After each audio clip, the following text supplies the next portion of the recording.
Have you ever wondered why some people in their 70s or 80s seem to have more energy and vitality than others half their age?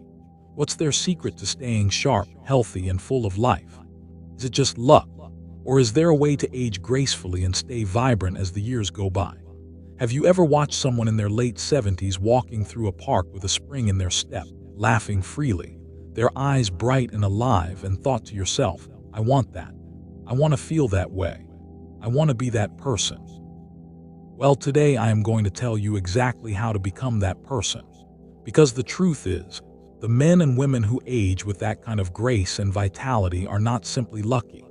They are not blessed with some rare genetic gift that the rest of us were denied. They made choices. Small, consistent, daily choices that over time added up to something extraordinary. And every single one of those choices is available to you too, starting today. In this video, we are revealing the 6 golden habits that can add over a decade to your life, all while boosting your health, your energy, and your mental clarity.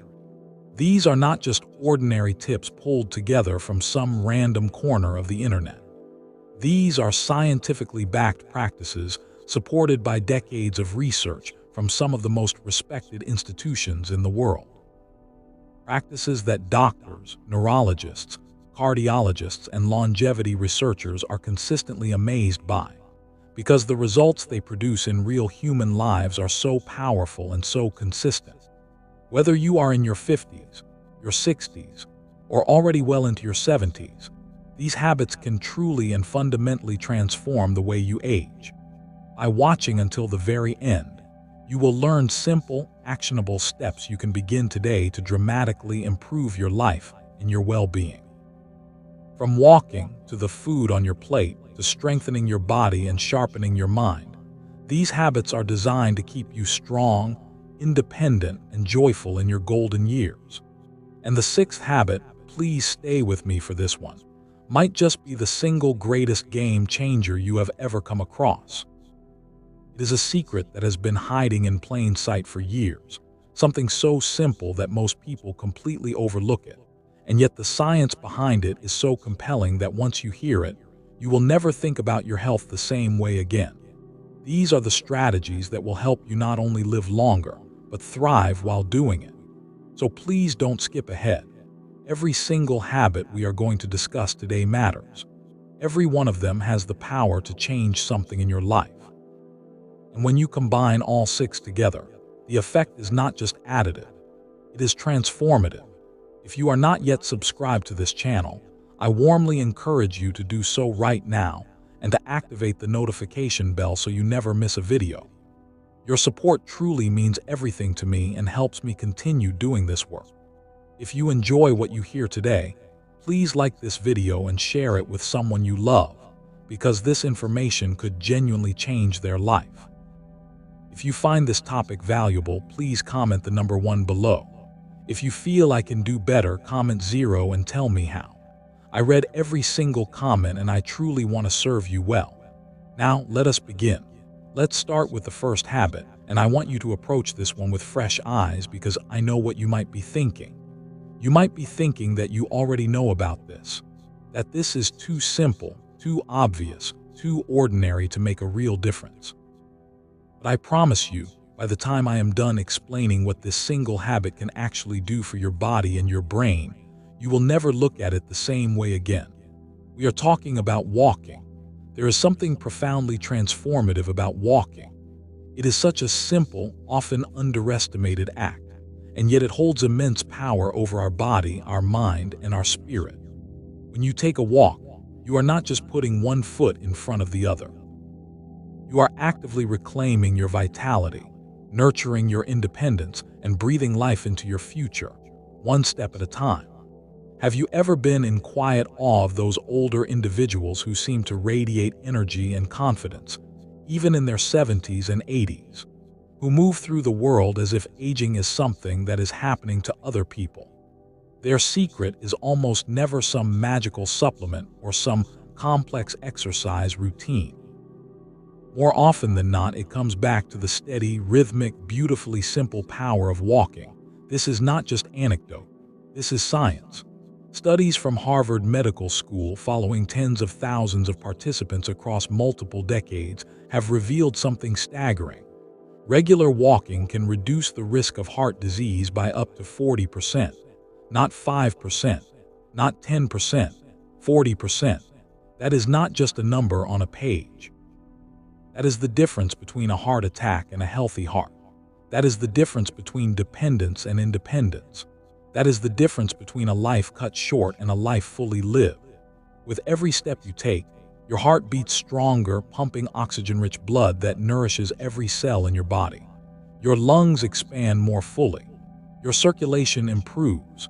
Your blood pressure begins to normalize. Something beautiful and healing is happening inside you with every single stride. Walking is not just about the heart. Let's talk about what it does for your blood sugar. Research published in the British Medical Journal and the Journal of the American Medical Association has shown that regular walking reduces the risk of developing type 2 diabetes by over 30% in adults over the age of 60. And for those who already have diabetes or prediabetes, walking after meals has been shown to lower blood sugar more effectively than many medications.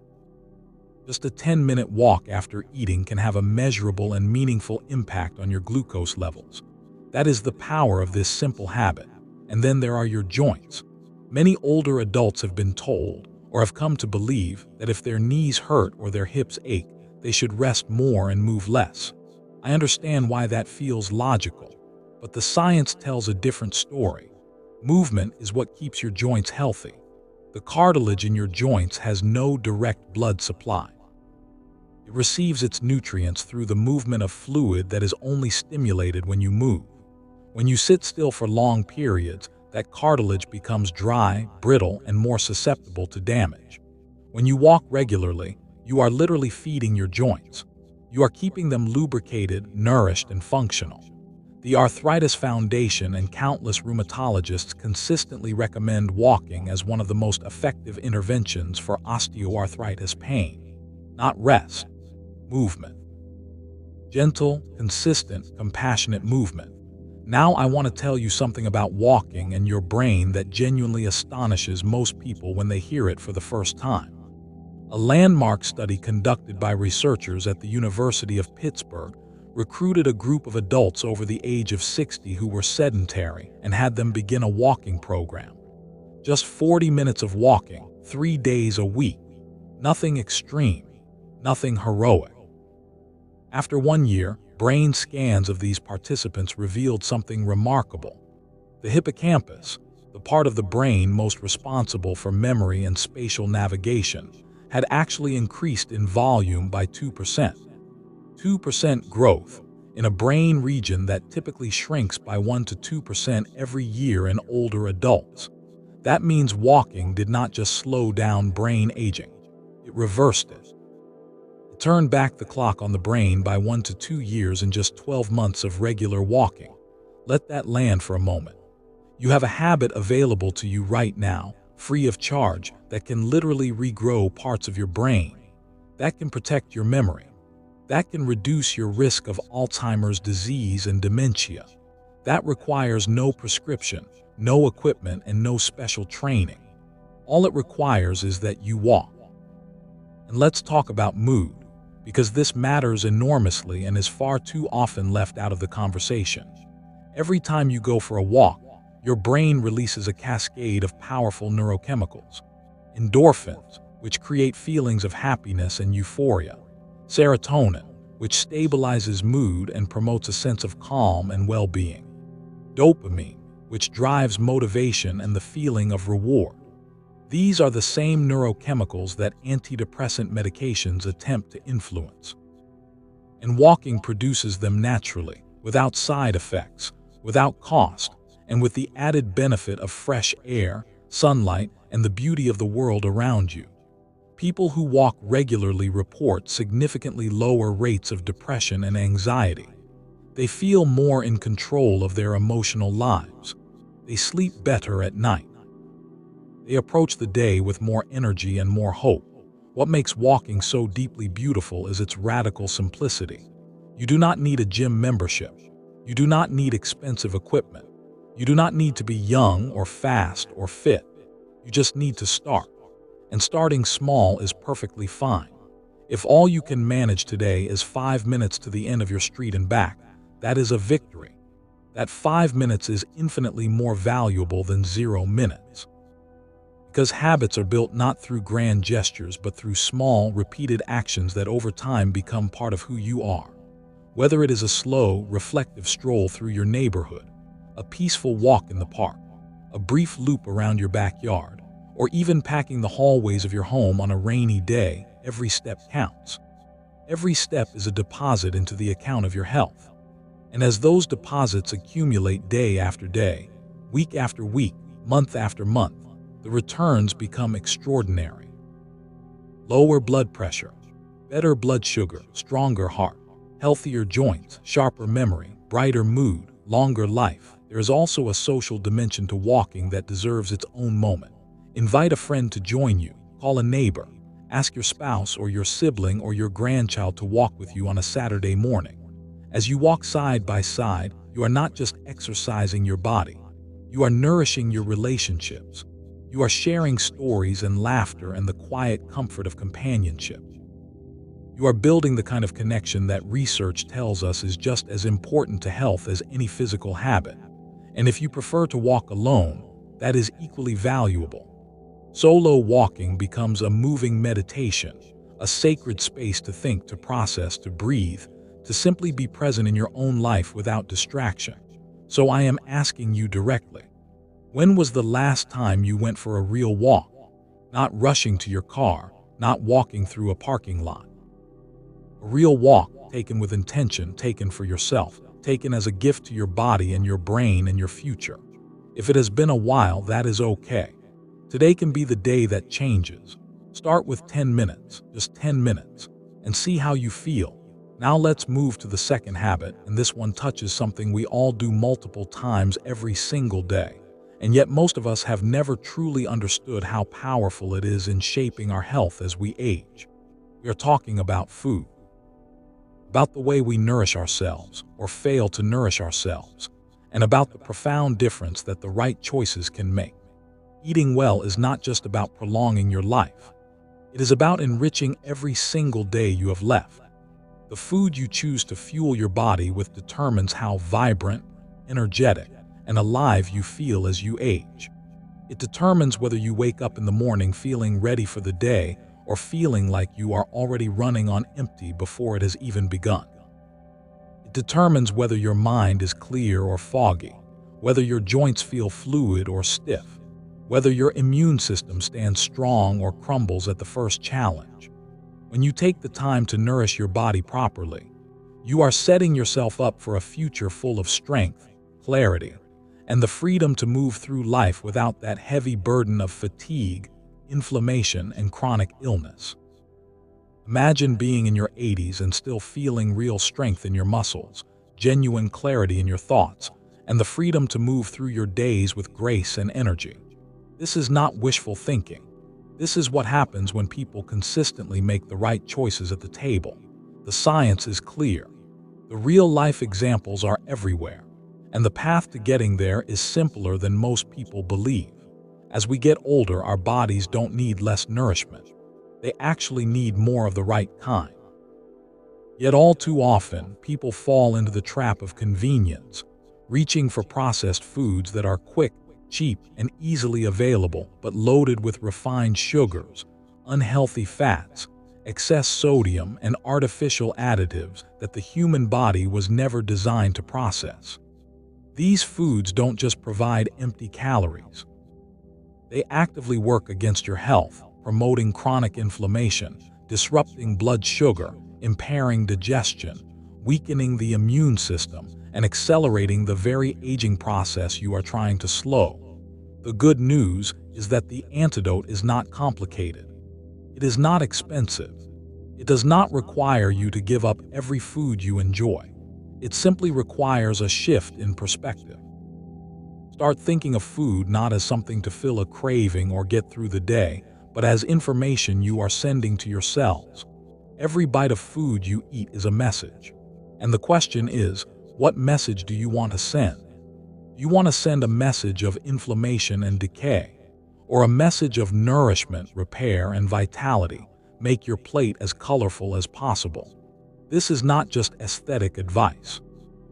The colors of fruits and vegetables represent different families of phytonutrients, antioxidants, vitamins, and minerals, each with its own specific role in protecting and healing your body.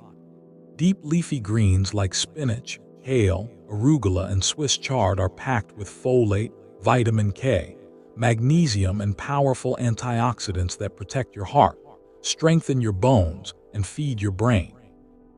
Bright red and purple berries, strawberries, blueberries, blackberries, raspberries are among the most antioxidant-rich foods on the planet, fighting the oxidative stress that drives aging and reducing inflammation throughout the body. Orange and yellow vegetables like carrots, sweet potatoes, and bell peppers are rich in beta-carotene and vitamin C, supporting immune function and protecting your vision. The more variety you bring to your plate, the broader the spectrum of protection you build within your body. Whole grains deserve a place of honor in your diet. Brown rice, quinoa, oats, barley, whole wheat bread made from actual whole grains.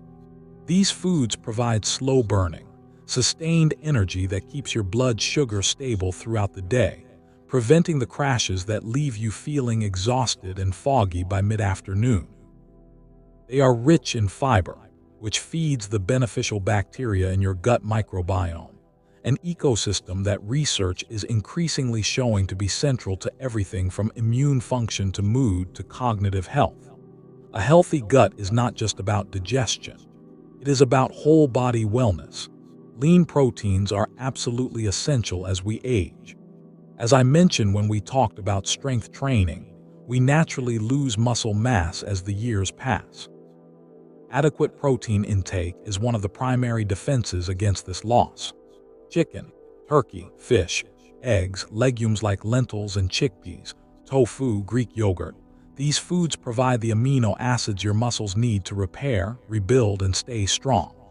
Aim to include a quality protein source at every meal, not just dinner. Breakfast with eggs or Greek yogurt. Lunch with beans or grilled fish. These choices accumulate into real, measurable differences in your strength and vitality. And then there are the healthy fats, perhaps the most misunderstood macronutrient of the last several decades. For years, fat was demonized. Low-fat diets were promoted as the key to health, but the science has now made it abundantly clear that the right fats are not just acceptable, they are essential. Avocados, extra virgin olive oil, nuts and seeds, fatty fish like salmon, sardines, and mackerel. These foods are rich in omega-3 fatty acids and monounsaturated fats that reduce inflammation, support cardiovascular health, protect the lining of your arteries, and provide the raw material your brain needs to function at its best. The brain is approximately 60% fat by dry weight. It needs quality fat to think clearly, to form memories, and to protect itself against cognitive decline. If you are still watching and finding these lessons valuable, please comment one below to let me know you are still here with me. Your presence in this community means more than you know. Now let's talk about what you should be removing from your diet, because this is just as important as what you add. Processed foods, ultra-processed foods in particular, are one of the greatest threats to healthy aging in the modern world. These products, packaged snacks, fast food, frozen meals loaded with preservatives, sugary drinks, commercially baked goods, are engineered to be irresistible. They are designed by food scientists to trigger your dopamine system in ways that make you want more, regardless of whether your body is actually nourished. And the long-term consequences of a diet heavy in these foods are devastating. Chronic inflammation, insulin resistance, cardiovascular disease, cognitive decline, accelerated cellular aging. Study after study has found that the people who eat the most ultra-processed food have dramatically higher rates of dementia, depression, heart disease, and early death than those who eat primarily whole, minimally processed foods. You do not have to be perfect. Perfection is not the goal, and it is not the point. The goal is consistent, compassionate improvement. Swap white bread for whole grain. Choose water or herbal tea instead of soda or juice. Reach for an apple or a handful of nuts instead of a bag of chips. Cook at home a few more times each week instead of ordering out. These small, consistent choices accumulate over months and years into a body that is fundamentally healthier, more resilient, and more capable of giving you the life you want. And please, please do not overlook hydration. As we age, our sense of thirst diminishes. Our kidneys become less efficient at concentrating urine, meaning we lose water more easily. And yet the consequences of chronic mild dehydration in older adults are serious and wide-ranging. Fatigue, brain fog, constipation, joint pain, urinary tract infections, increased fall risk, kidney stress. Even mild dehydration of just 1 to 2% of body weight has been shown to impair cognitive function and physical performance in older adults. Water is not just a beverage. It is the medium in which every chemical reaction in your body takes place. Without enough of it, everything slows down. Everything suffers. Aim for at least 6 to 8 glasses of water daily, more if you are active or it is warm. Herbal teas count. Water infused with fresh cucumber, lemon, or mint can make staying hydrated feel like a pleasure rather than a chore. And if you struggle to remember, keep a water bottle visible on your kitchen counter or your desk as a constant visual reminder. Your body will thank you in ways you will notice within days. Now let us turn to the third habit, and this one is about the organ that controls everything else: your brain. Because as we journey through life and the years begin to accumulate, it becomes increasingly clear that keeping your mind sharp is just as crucial as keeping your body strong. Maybe even more so. Physical strength matters enormously, as we have discussed, but it is your mind that gives that strength meaning. It is your mind that allows you to connect with the people you love, to make decisions, to find joy, to experience life in all its richness and complexity. And the mind, like the body, either grows or declines depending on how you use it.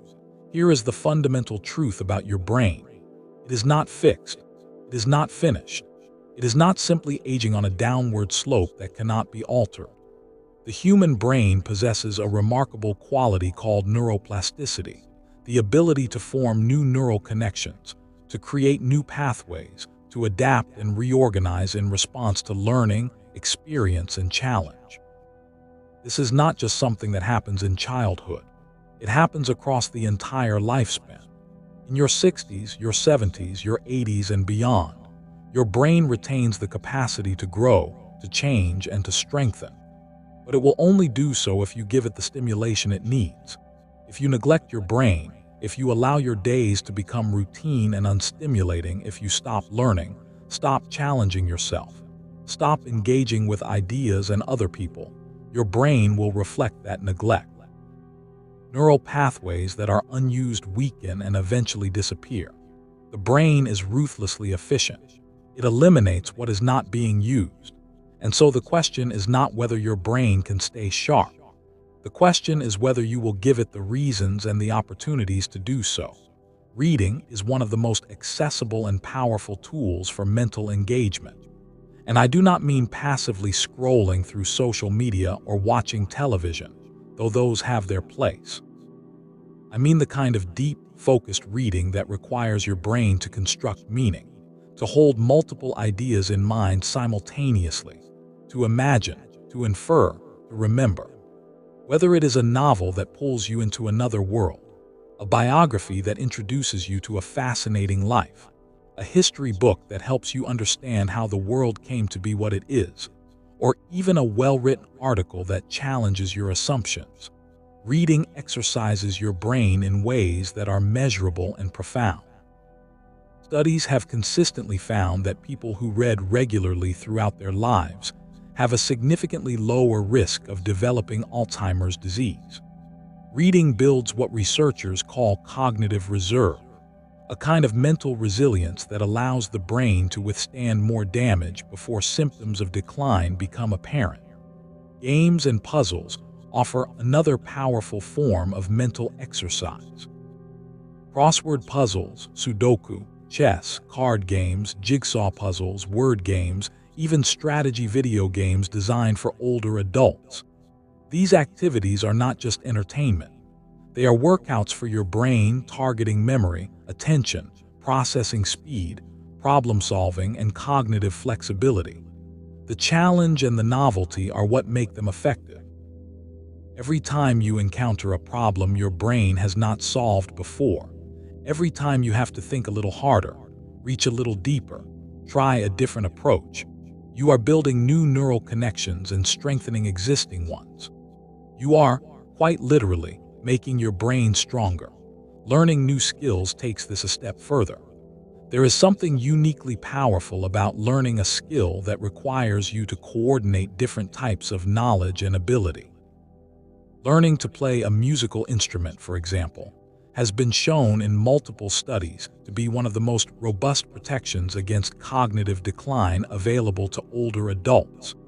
It requires reading music or memorizing patterns, coordinating both hands independently, listening critically, adjusting in real time, and building on accumulated knowledge over months and years. Every one of these processes involves different brain regions working together, and that coordination strengthens the connections between them. Learning a new language has similar effects. So does taking up painting, learning to dance, mastering a new cooking technique, or even learning to navigate a new technology. The key is challenge and novelty. Your brain does not grow significantly from doing things it already knows how to do perfectly well. It grows from being stretched. It grows from encountering difficulty, working through it, and arriving at understanding. Every time you feel the slight discomfort of not quite knowing yet, that feeling is actually the sensation of your brain forming new connections. Lean into it. That discomfort is growth.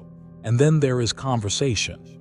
Rich, genuine, intellectually and emotionally engaged conversation with other human beings.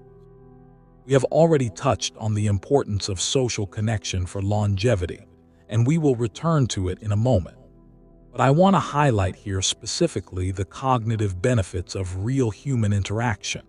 When you have a meaningful conversation, your brain is doing something extraordinary.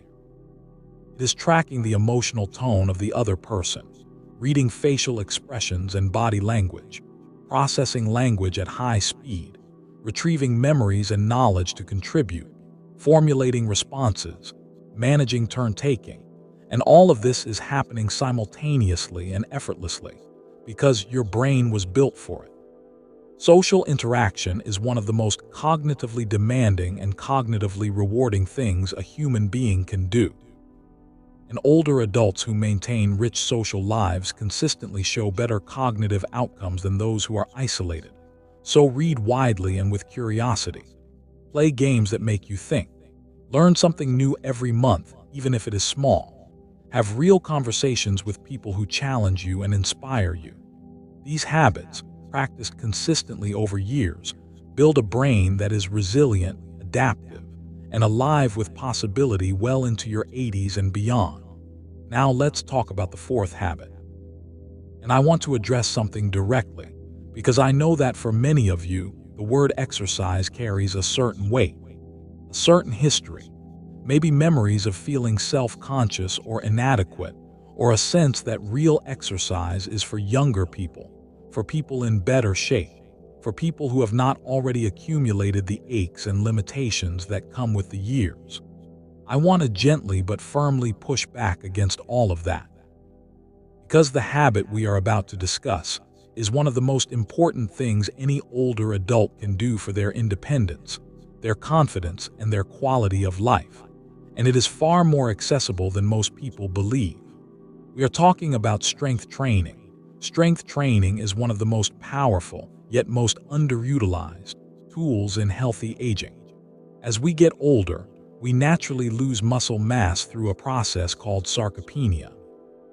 After the age of 30, The average person loses between 3 and 5% of their muscle mass every decade if they do nothing to prevent it. By the time most people reach their 70s, they may have lost 20 to 30% of the muscle they had in their prime. And it is this loss of muscle, more than almost any other single factor, that drives the gradual erosion of independence in older adults. The difficulty getting up from a chair, the struggle with stairs, the inability to carry groceries, the fear of falling, all of these trace back in large part to insufficient muscle mass. But here is the extraordinary thing. Muscle loss is not inevitable. Your muscles retain their capacity to respond to resistance and to grow, even in your 70s, 80s, and beyond.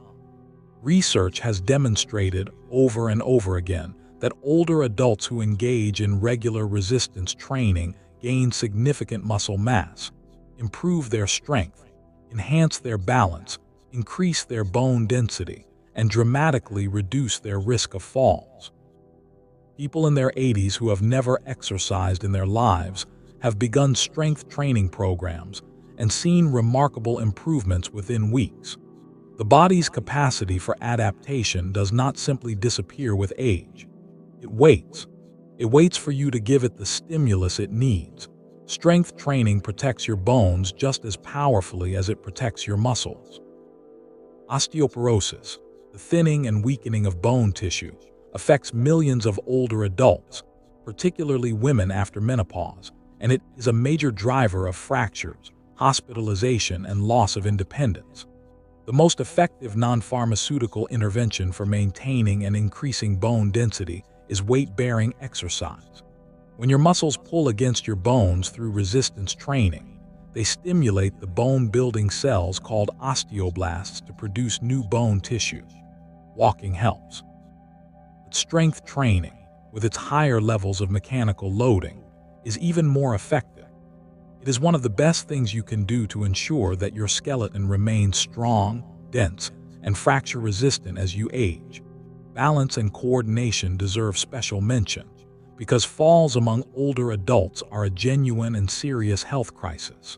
1 in 4 adults over the age of 65 falls each year. Falls are the leading cause of injury-related death in older adults. And yet the majority of falls are preventable.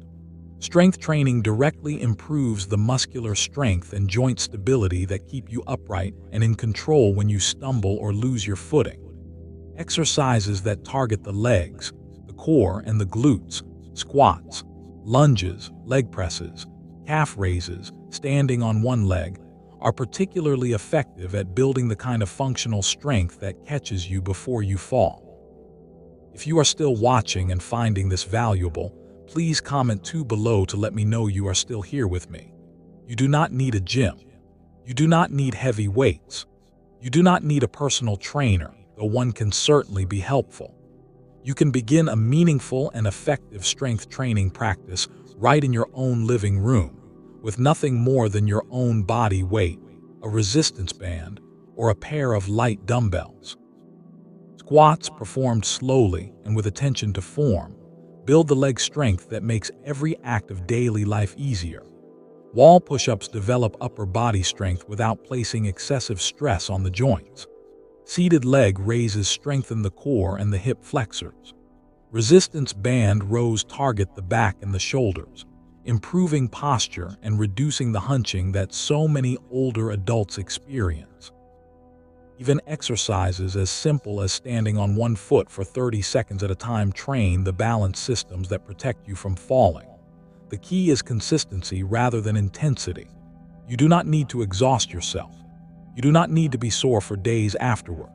You need to challenge your muscles slightly more than they are used to. Give them time to recover, and then challenge them again. This cycle of challenge and recovery, repeated over weeks and months, produces real and lasting strength. 10 to 15 minutes of strength exercises, done 3 to 4 times a week, is genuinely enough to produce meaningful improvements in muscle mass, bone density, balance, and functional independence. You do not need to turn your life into a fitness regimen. You just need to make this a consistent part of your week. And I want to return to something I mentioned briefly before, the mental and emotional benefits of physical strength, because they are profound and they deserve more than a passing mention. When you feel strong, something shifts in the way you move through the world. You stand taller. You move with more confidence. You are less afraid. You are more willing to try things, to go places, to engage fully with life. The confidence that comes from knowing your body is capable, from knowing that you can carry your own groceries and climb your own stairs and get up off the floor without help. That confidence extends far beyond the physical. It changes your relationship with aging itself.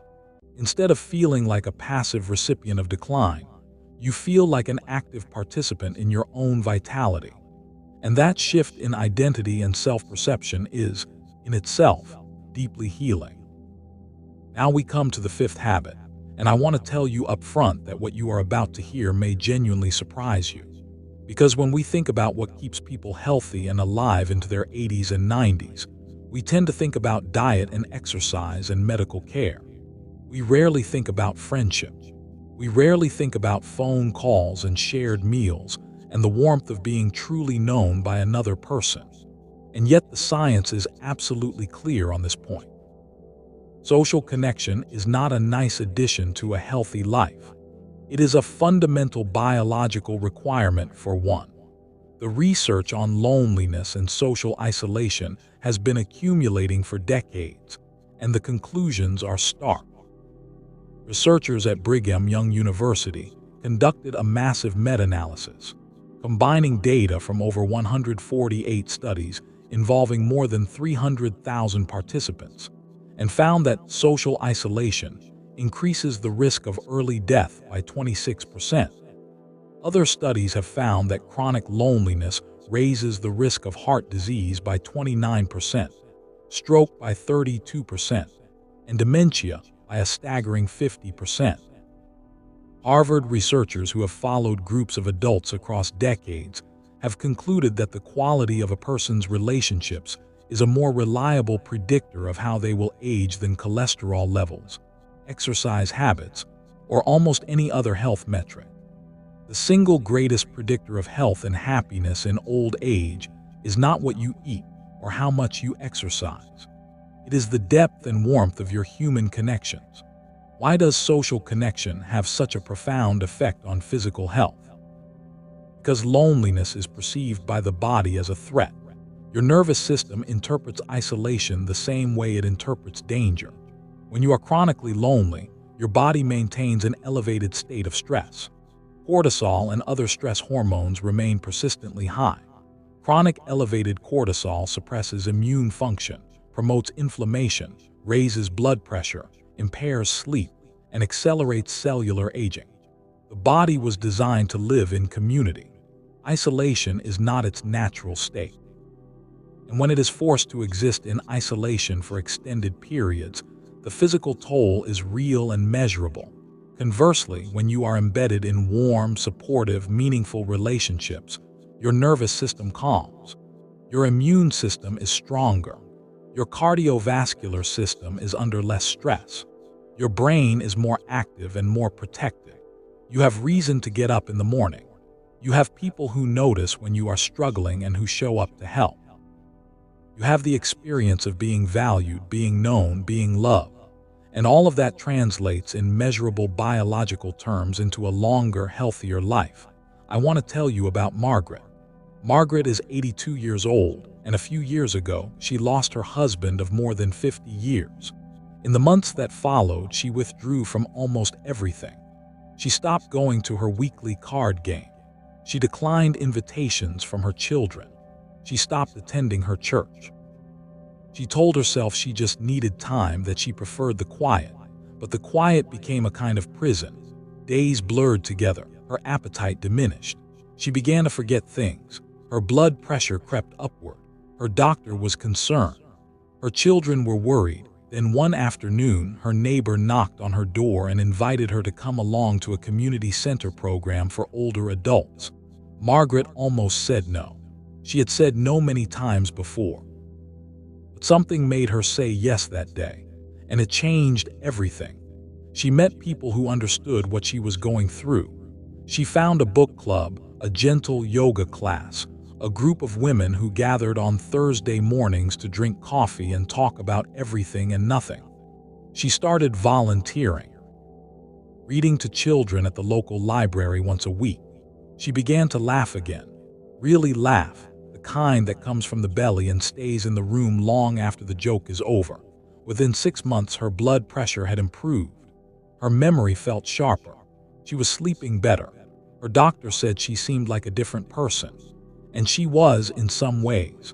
Not because anything had changed about her age or her health conditions or her grief, which she still carried and always will, but because she was connected again. Because she mattered to people and people mattered to her. And that connection was keeping her alive in the most literal and biological sense. Margaret's story is not unusual. It is actually deeply common, and it carries within it a message that every single one of us needs to hear. Loneliness is not a personality trait. It is not weakness.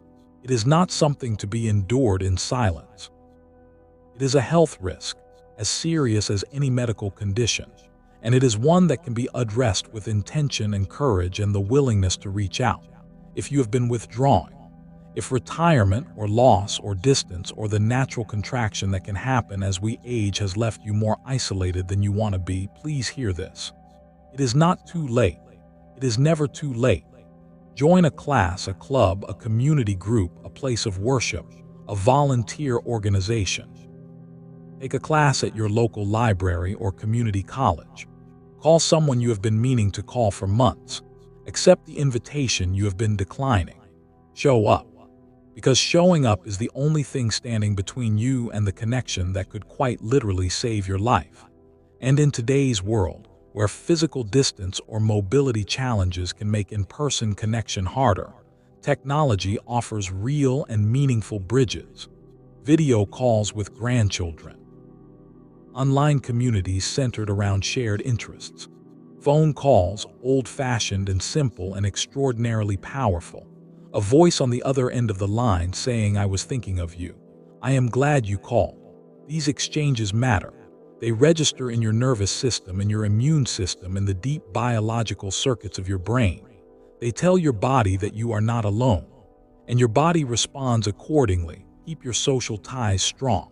Nurture them. Invest in them. Treat them with the same seriousness and intention that you bring to your diet and your exercise, because they are not separate from your health. They are your health. And now we arrive at the sixth and final habit, and I have saved this one for last, not because it is the least important, but because I believe it is the most surprising and the most underappreciated. It is the habit that silently governs the effectiveness of everything else we have discussed today. It is the foundation beneath the foundation. And it is something you do every single night, or at least, something you try to do. We are talking about sleep. Sleep is one of the most profoundly underestimated factors in healthy aging. We live in a culture that has romanticized busyness and subtly equated rest with laziness. We celebrate people who claim to thrive on 5 hours of sleep. We treat sleep as something to be minimized, to be gotten through as efficiently as possible so we can get back to the business of being productive. And this cultural attitude towards sleep is costing us our health in ways that are now being quantified with startling clarity. Here is what is happening in your body when you sleep. In the first few hours, as you move through the deeper stages of non-REM sleep, your pituitary gland releases growth hormone, the primary agent of tissue repair in the body. Your muscles rebuild. Your immune system releases cytokines, proteins that coordinate the immune response and fight infection and inflammation. Your cardiovascular system operates at its lowest level of demand, giving your heart and blood vessels a chance to genuinely rest and recover. Your blood pressure drops, your heart rate slows, and something profoundly important is happening in your brain. Beginning around 2013, researchers discovered that the brain has its own dedicated waste clearing system, called the glymphatic system.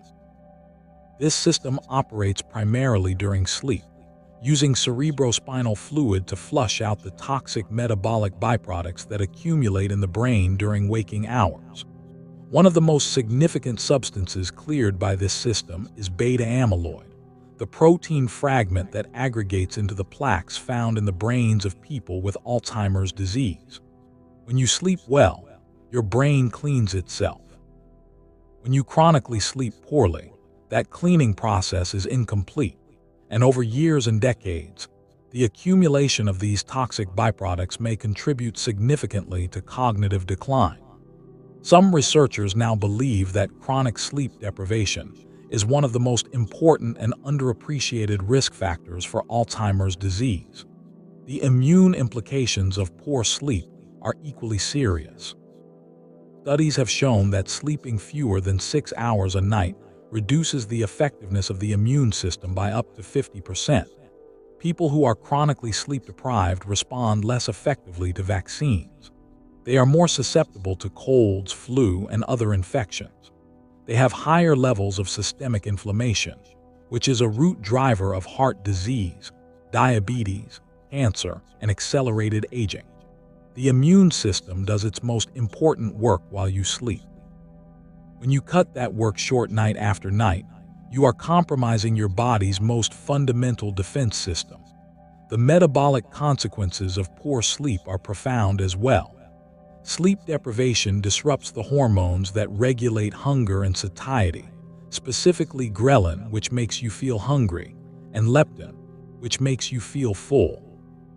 When you are sleep-deprived, ghrelin goes up and leptin goes down, creating a hormonal environment that drives increased appetite, particularly for high-calorie, high-sugar foods, even when you have eaten enough.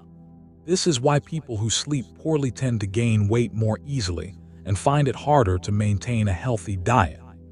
Poor sleep also impairs insulin sensitivity, meaning your cells become less responsive to insulin and your blood sugar regulation suffers. Over time, this contributes to the development of type 2 diabetes, and emotionally and cognitively, the effects of inadequate sleep are immediate and measurable. After just one night of poor sleep, your ability to regulate your emotions is significantly impaired. Small frustrations feel enormous. Patience evaporates. The world feels harder and darker than it is. Your memory encoding is disrupted, meaning the experiences of that day are less efficiently stored for long-term retrieval. Your reaction time slows. Your judgment suffers. Your creativity diminishes, all from one bad night. Multiply that across weeks and months and years of chronic sleep deprivation, and the cumulative damage to your cognitive function is substantial. So what can you do to sleep better, especially given that sleep patterns naturally change as we age? There is a great deal, actually, and none of it requires medication or medical intervention to begin. The single most impactful thing you can do is to establish a consistent sleep schedule. Go to bed at the same time every night and get up at the same time every morning, including weekends. Your body has an internal clock, a circadian rhythm, that regulates virtually every biological process, including sleep. This clock is exquisitely sensitive to consistency. When you honor it with a regular schedule, your body begins to anticipate sleep, releasing melatonin and dropping core body temperature in preparation at roughly the same time each evening. When you disrupt it with irregular schedules, late nights, and sleeping in on weekends, your clock becomes confused and your sleep quality suffers. Create a wind-down ritual in the hour before bed. This is the signal you send to your nervous system that the day is ending and rest is coming. Dim the lights in your home because light, particularly blue light from screens, suppresses melatonin production and keeps your brain in daytime mode. Turn off the television and put away the phone. Read something calming, something that requires gentle engagement without excitement or distress. Take a warm bath or shower, because the subsequent drop in body temperature as you cool down actually promotes sleep onset. Drink a warm, caffeine-free herbal tea. Chamomile, valerian, or passion flower are particularly well suited to supporting sleep. Practice a few minutes of slow, deep breathing or gentle stretching. Let the busyness of the day dissolve. Let your body know that it is safe to rest. Your sleep environment matters more than most people realize.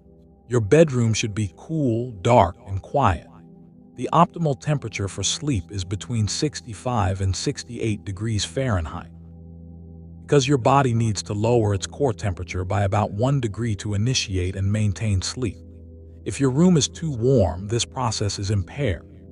Blackout curtains make a meaningful difference if any light enters your room.